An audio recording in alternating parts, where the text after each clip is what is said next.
Hello friends, practical जे गुरु की online class में आप सभी का स्वागत है। ये हमारा सेट नंबर 11 होने वाला है। पिछले 10 सेट हम लोग लगा चुके हैं। इसमें जितने भी क्वेश्चन सम्मिलित किए गए हैं आने वाले सभी एग्जामों के लिए आपके लिए बहुत महत्वपूर्ण होने वाले हैं। तो आइए शुरू करते हैं।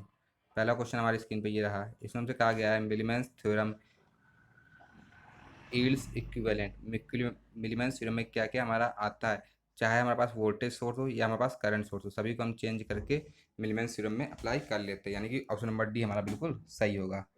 आगे बढ़ते हैं। क्वेश्चन नंबर दूसरा हमारा ये रहा। इसमें हमसे कहा गया है the RMS value of sine wave is 100 ampere, it's peak value. RMS value दी गई है 100 एम्पियर, यानी कि हम लिख लें वी आर एम एस या आई आर एम एस बराबर I M upon root two. I R M S बराबर I M upon root two. अगर हम यहाँ से आई मैक्स की वैल्यू निकालेंगे तो 100 × रूट टू, यानी कि 1.414 × 100 करेंगे तो हमारा कितना आएगा, ये हमारा बनेगा कि 141 एम्पियर। 141 एम्पियर। क्वेश्चन नंबर दूसरे का हमारा बी नंबर सही होगा। क्वेश्चन नंबर 3 में बढ़ते हैं। क्वेश्चन नंबर 3 हमारा ये रहा। इसमें हमसे कहा गया है the RMS value of half wave rectified symmetrical square wave. कैसी है symmetrical square wave? Half wave rectified है, मतलब कि जो हमारा आउटपुट है कुछ इस तरीके का हमको मिला है। स्क्वायर वेव है और भी हाफ वेव रेक्टिफायर में कुछ इस तरह की हमको वेव फॉर्म मिलेगी। बोल रहा है इसकी हमें क्या करनी है, ज्ञात करनी है आरएमएस वैल्यू। तो कितनी होगी, ये हमको आधे मिल रही है तो यानी कि अपॉन में रूट टू करेंगे। मैक्सिमम वैल्यू कितनी है, root maximum value 2 ampere, maximum value 2 ampere है, यानी कि इसका क्या बनेगा मैक्सिमम अपॉन रूट टू, यानी कि 2/√2 करेंगे half wave rectifier square wave form के लिए। तो हमको जाके मिलेगा √2 एम्पियर। कितना, √2 एम्पियर, यानी कि ऑप्शन नंबर ए हमारा बिल्कुल सही होगा। क्वेश्चन नंबर 4 बढ़ते हैं। क्वेश्चन नंबर 4 हमारा ये रहा। इसमें हमसे कहा गया है the RMS value of resultant current in a wire which carries a DC current 10 ampere. DC current 10 ampere की है, प्लस 20 एम्पियर की हमारी कैसी है साइनोसोडल वेवफॉर्म है, यानी कि 20 sin ओमेगा टी हमारे पास ये दिया गया है। ठीक है, इस तरह का समीकरण है। बोल रहा है कि इसमें आरएमएस वैल्यू कितनी होगी। यहाँ पास समीकरण इसकी आरएमएस वैल्यू निकालनी है, तो कैसे निकालेंगे, √10 का स्क्वायर डीसी का स्क्वायर प्लस 20 का स्क्वायर अपॉन में 2 कर देंगे। इसको हम लोग सॉल्व करेंगे तो ये हमारा जाके बनेगा, कितना बनेगा जाके 400/2, यानी कि 200, और 100 ये 300, √300। √300 मतलब हमारा कितना होगा 17 के लगभग जाएगा। कितना, 17 के लगभग आएगा। ऑप्शन नंबर बी हमारा बिल्कुल सही होगा। क्वेश्चन नंबर चौथे का हमारा बी नंबर सही होगा। अगला बढ़ते हैं क्वेश्चन नंबर 5। क्वेश्चन नंबर 5 हमारा ये रहा। इसमें मुझे क्या कहता है power consume in inductive circuit will be. Inductive circuit में हमारे पास पावर कितनी कंज्यूम होगी, तो कभी भी इंडक्टिव में और कैपेसिटिव सर्किट में पावर कंज्यूम नहीं होती है। कितनी होती है, 0 वाट होती है। ये पावर का लॉस नहीं करते, यानी कि zero, none of this, none of this. Option number D हमारा बिल्कुल सही होगा। क्वेश्चन नंबर 6 हमारा ये दिया गया when a sinusoidal voltage is applied across RL series circuit. कैसा है, आरएल हमारे पास सीरीज सर्किट है कुछ इस तरीके का। इसमें हमसे कहा गया है अगर आर बराबर एक्सएल को हो जाए, आर बराबर हमारा एक्सएल के हो जाए तो फेज एंगल कितना होगा। तो फेज एंगल कितना बनता है, टेन फाइव बराबर R upon XL. R upon XL यहाँ से निकालेंगे, दोनों बराबर हो गया, यानी कि 10 फाइव बराबर कितने के बराबर आ गया, 1 के बराबर आ गया, और 1 मतलब 45 डिग्री, 45 डिग्री। अब एक्सएल है तो कितना होगा, लैग कर रहा होगा, 45 degree lag. Option number B हमारा बिल्कुल सही होगा। क्वेश्चन नंबर 7 बढ़ते हैं। क्वेश्चन नंबर 7 हमारा ये रहा। इसमें हमसे कहा गया है the power factor of N AC circuit lies between. AC circuit का पावर फैक्टर कितने के बीच में होता है, तो cos फाइव की वैल्यू 0 से 1 के बीच में होती है पावर फैक्टर, यानी कि 0 से 1 तक होगा हमारा। कौन, सातवें का ए नंबर सही होगा। क्वेश्चन नंबर 8 बढ़ते हैं। क्वेश्चन नंबर 8 हमारा ये रहा। इसमें हमसे कहा गया है an AC source of 200 volt RMS supply, 200 volt की आरएमएस सप्लाई है, पावर 600 वाट और रिएक्टिव पावर कितनी है 800 V R the RMS current drawn.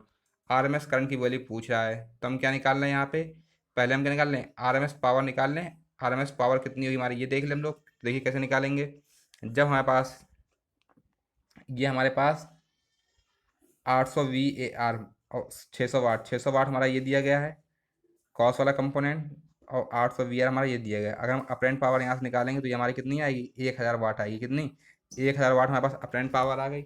हमें टोटल वोल्टेज पता है और करंट निकालनी, तो पी बराबर वी इंटू आई लगा दें, यानी कि यहाँ से अगर देखेंगे पी बराबर यानी कि 1000 बराबर वोल्टेज हमारा कितना दिया गया है 200 गुणे आई कर देंगे। यहाँ से आई की वैल्यू हमारी कितनी आएगी 5 एम्पियर, 5 एम्पियर, कितनी 5 एम्पियर आई बराबर, यानी कि ऑप्शन नंबर बी हमारा बिल्कुल सही होगा। क्वेश्चन नंबर 8 में का बी नंबर सही होगा। क्वेश्चन नंबर 9 देखते हैं। क्वेश्चन नंबर 9 हमारा ये रहा। इसमें हमसे कहा गया है a series RC circuit with R और एक्स की वैल्यू इतनी दी गई है और वी बराबर हमको इतना दिया गया है। The RMS value of the current flowing through the circuit, कितना सर्किट से करंट जा रहा है, तो हमें ये निकालना है। यहाँ पे कैसे निकालेंगे इसको? सबसे पहले इसमें हम निकालेंगे वी आर एम एस की value. V R M S की वैल्यू कैसे निकालेंगे? वी आर एम एस बराबर निकालेंगे यहाँ से √50 का स्क्वायर प्लस 141 का स्क्वायर बटे 2 करेंगे। जब इसको आप सॉल्व करेंगे पूरा तो अंदर ब्रैकेट में 12500 मिलेगा और इसमें से हमारा कितना बाहर आएगा? 50√5 बाहर आ जाएगा। ये हमारा वी आर एम एस की वैल्यू आ जाएगी। वी आर एम एस हमारे पास ये आ गया। जेड की वैल्यू यहाँ से निकालेंगे आर प्लस एक्स सी का स्क्वायर, तो हमें कितना मिलेगा? यहाँ पे मिलेगा 5, कितना? 5 ओम मिलेगा। अगर हम जेड की बात करें, जेड हमें 5 ओम मिलेगा। वी आर हमें इतना मिल गया है, जेड पता है, आई निकाल लेंगे। आई कैसे निकालेंगे? आई बराबर वी अपॉन जेड, मतलब आई बराबर वी अपॉन जेड। वी में कितना था? 50√5, जेड का मतलब 5, यानी कि 10√5 और जब इसको आप सॉल्व करेंगे तो कितना बनेगा? 22.36 ampere. 22.36 ampere. Option number D हमारा बिल्कुल सही होगा। क्वेश्चन नंबर 10 में बढ़ते हैं। क्वेश्चन नंबर 10 हमारा ये रहा। इसमें हमसे कहा गया है when quality factor of parallel circuit is high, quality factor कैसा है? ज़्यादा है। देन तब क्या होगा? क्वालिटी फैक्टर में क्या करता है? बैंडविड्थ की शार्पनेस को दर्शाता है क्वालिटी फैक्टर। ठीक है, तो बैंडविड्थ तो लार्ज होगी नहीं, बैंडविड्थ तो लार्ज हमारी होगी नहीं। Impedance of circuit is high, circuit का इम्पीडेंस हाई होगा। हाँ बिल्कुल हाई होगा। कैसे हाई होगा? देखिए, अगर पैरेलल में हमारे ऐसे कुछ इस तरीके जुड़े हैं, रेजिस्टेंस, इंडक्टेंस, कैपेसिटेंस जुड़े हुए हैं, जब हमारी दोनों वर्क करना बंद कर देंगे तो टोटल जो इक्विवेलेंट रेजिस्टेंस होगा कैसा बढ़ जाएगा, यानी कि इंपीडेंस बढ़ जाएगा। ऑप्शन नंबर बी हमारा बिल्कुल सही होगा। रेजोनेंस के केस में हमारे इंडक्टिव और कैपेसिटिव हट जाएंगे, केवल रेजिस्टेंस बचेगा और पैरेलल में जुड़ते हैं तो हमेशा बढ़ा ही आएगा। ऑप्शन नंबर बी हमारा बिल्कुल सही होगा। क्वेश्चन नंबर 11 बढ़ते हैं। क्वेश्चन नंबर 11 में ये रहा। इसमें कहा गया है हाई क्यू क्वाइल, मतलब जिसका क्वालिटी फैक्टर कैसा हो? ज़्यादा हो। क्वालिटी फैक्टर को हिंदी में कहते हैं उच्च गुणवत्ता गुणांक वाला।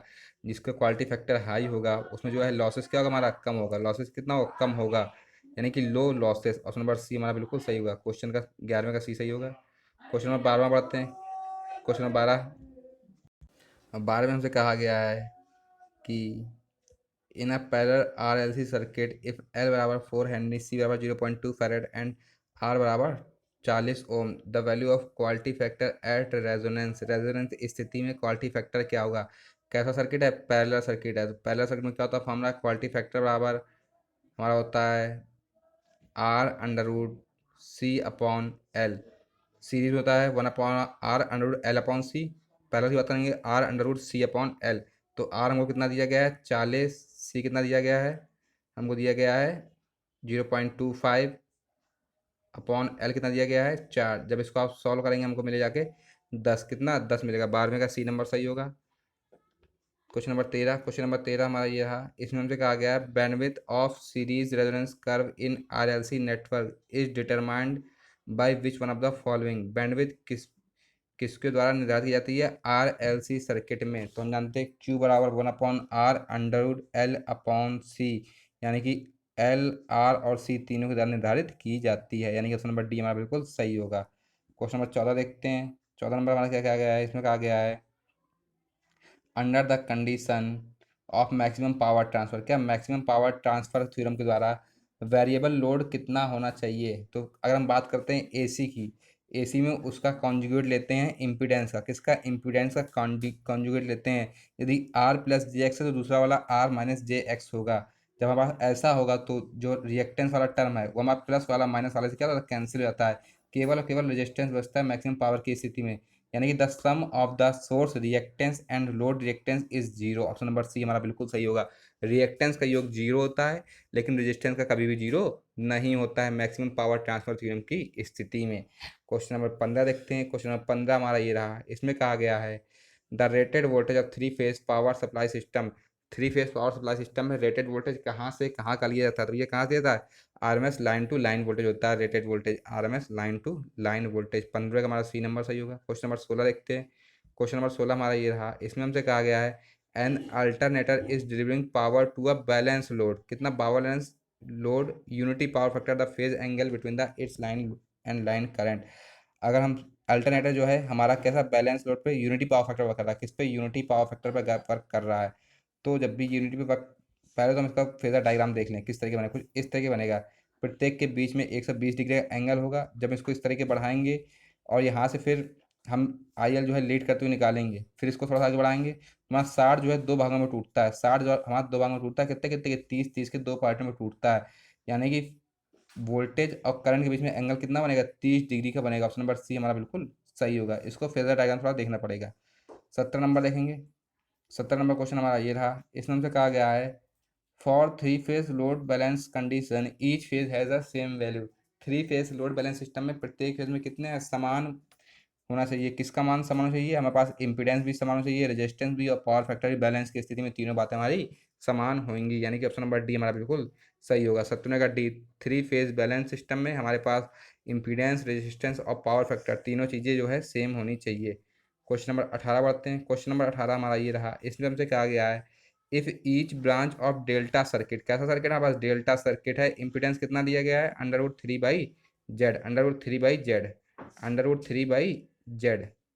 इसको हमें चेंज करना है किसमें, स्टार में। किसमें चेंज करना है, स्टार में। जब भी हम लोग डेल्टा से स्टार में जाते हैं तो इम्पिडेंस 1/3 गुना हो जाता है, यानी कि 1/3 हो जाता है। यानी कि पहले √3Z था, पहले √3Z था, इसका 1/3 कर देंगे, यानी कि Z/√3, Z/√3, यानी कि ऑप्शन नंबर ए हमारा बिल्कुल सही होगा। क्वेश्चन नंबर 18 का हमारा ऑप्शन नंबर ए सही होगा। 19 में बढ़ते हैं। 19 नंबर हमारा ये रहा। इसमें हमसे कहा गया है A balanced delta connected load has impedance 9 angle 30 degree. Delta में 9 एंगल 30 डिग्री है, तो स्टार में कितना होगा, किसमें, स्टार में पूछ रहा है हमसे। डेल्टा में 9 एंगल 30 डिग्री है तो स्टार में कितना होगा। डेल्टा का जब भी हम स्टार में जाएंगे तो कितना हो जाएगा, 1/3, यानी कि 9/3, यानी कि 3 एंगल में कोई भी परिवर्तन नहीं होगा, यानी कि 3 angle 30 degree. Option number C हमारा बिल्कुल सही हो जाएगा। केवल इसको मैग्नीट्यूड में अंतर पड़ेगा, एंगल में कोई भी अंतर नहीं पड़ेगा। क्वेश्चन नंबर 20 देखते हैं। क्वेश्चन नंबर 20 हमारा ये रहा। इसमें हमसे कहा गया था कंडीशन AD-BC = 1, AD-BC = 1 किसकी कंडीशन होती है, रेसिप्रोकल नेटवर्क की कंडीशन होती है। किसकी, रेसिप्रोकल नेटवर्क की कंडीशन होती है, AD-BC = 1, यानी कि ऑप्शन नंबर ए हमारा बिल्कुल सही होगा। चलिए क्वेश्चन नंबर 21 बढ़ते हैं। क्वेश्चन नंबर 21 हमारा ये रहा। Condition which passive network two port network represent ABCD reciprocal and symmetrical. Reciprocal और सिमेट्रिकल कंडीशन क्या होती है, अगर हमारा AD-BC = 1 की हो जाए तो हम कहेंगे रेसिप्रोकल है। यदि A = D की हो जाए तो हम कहेंगे सिमेट्रिकल है टू पोर्ट नेटवर्क में। अगर A = D की हो जाए और AD-BC = 1 की हो जाए तो कौन सा ऑप्शन सही होगा, ऑप्शन नंबर सी हमारा बिल्कुल सही होगा। AD-BC = 1 और D = 1, डी बराबर ए, तुम्हारा 21 का सी नंबर सही होगा। क्वेश्चन नंबर 22 बढ़ते हैं। क्वेश्चन नंबर 22 हमारा ये रहा। इसमें हमसे कहा गया है synchronous motor is, synchronous motor कैसी होती है, तो ये सिंक्रोनस कैसी होती है, not self starting, self started नहीं होती है। सिंक्रोनस मोटर सेल्फ स्टार्टेड नहीं होती है। 22वें का बी सही होगा। क्वेश्चन नंबर 23 बढ़ते हैं। क्वेश्चन नंबर 23 हमारा ये रहा। इसमें से कहा गया है अर्थ फॉल्ट रिले। अर्थ रिले हमारी कैसी होती है, नॉन डायरेक्शनल होती है। कैसी, नॉन डायरेक्शनल रिले होती है अर्थ रिले हमारी। क्वेश्चन नंबर 24 बढ़ते हैं। 24 में हमसे कहा गया है megger is an instrument. Megger का उपयोग किस लिए किया जाता है, एक उपकरण में। तो मेगर का उपयोग किससे नापने के लिए किया जाता है, इंसुलेशन रेजिस्टेंस, मेगा ओम के रेजिस्टेंस को नापने के लिए मेगर का यूज़ किया जाता है।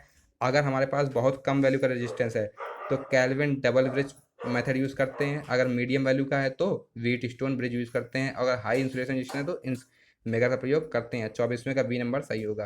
क्वेश्चन नंबर 25 देखते हैं। क्वेश्चन नंबर 25 हमारा ये रहा। The unit of magnetic flux, magnetic flux इकाई क्या होती है, वेबर। क्या होती है, वेबर। जो मैग्नेटिक हमारी लाइनें निकलती हैं, कितनी लाइनें की संख्या होती है उसको हम लोग वेबर मानते हैं, इतने वेबर लाइनें निकल रही हैं, यानी कि ऑप्शन नंबर बी हमारा बिल्कुल सही होगा। 25वें का बी। इस तरह हमने आज के 25 क्वेश्चन कवर कर लिए हैं। आगे नेक्स्ट वीडियो में फिर से हमारे 25 क्वेश्चन मिलेंगे कल के वीडियो में। चलिए, धन्यवाद।